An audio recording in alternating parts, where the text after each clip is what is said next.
Welcome back to Canva tutorials. In this video, we are going to talk about download file sizes and types.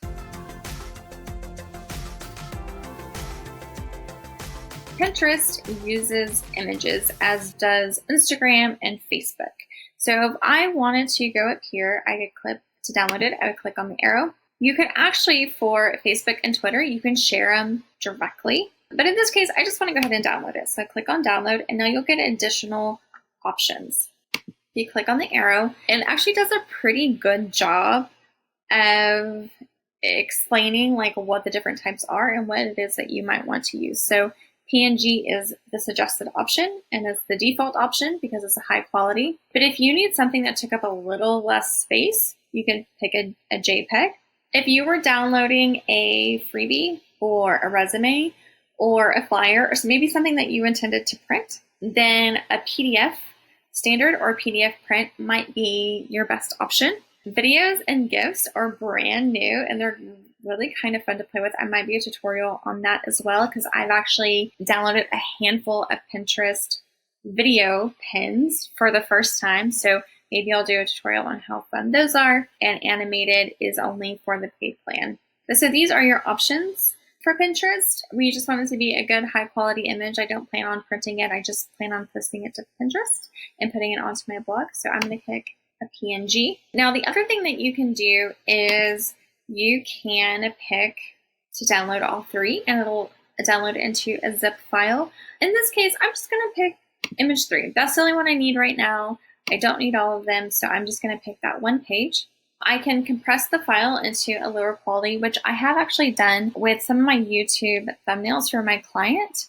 Their individual elements were created by a designer and they're very large. And so sometimes my thumbnails are too large for YouTube because they have a 2 megabyte limit. And so for those specifically, I have done the compressed file, which says is lower quality. You just have to know what platform it is that you're uploading it to, whether to know if that's going to be okay or not.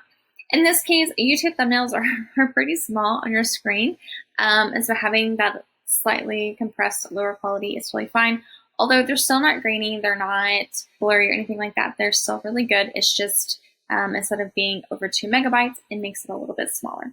And then transparent background, that is a pro feature as well, so the paid plan. But if I had an image and I wanted it to have a transparent background instead of say a white or a colored background, that's a new feature that Canva added within like the last year. So that's a really cool, fun thing that you can do. So the PNG, something to go with, going to hit download. And you always get this pop-up that says it's preparing your design. So you know. Then it will tell you when your design is ready. And it should go into your downloads folder or wherever you have downloads to go to. And if I open it up, then I have my image. And so now you can either keep it in your downloads and open it up into your Tailwind, or open it up and put it into your Pinterest, or you can save it to your desktop and maybe use it a little bit later, or email to someone, or whatever it is that you need to do with your images. But that is how easy it is.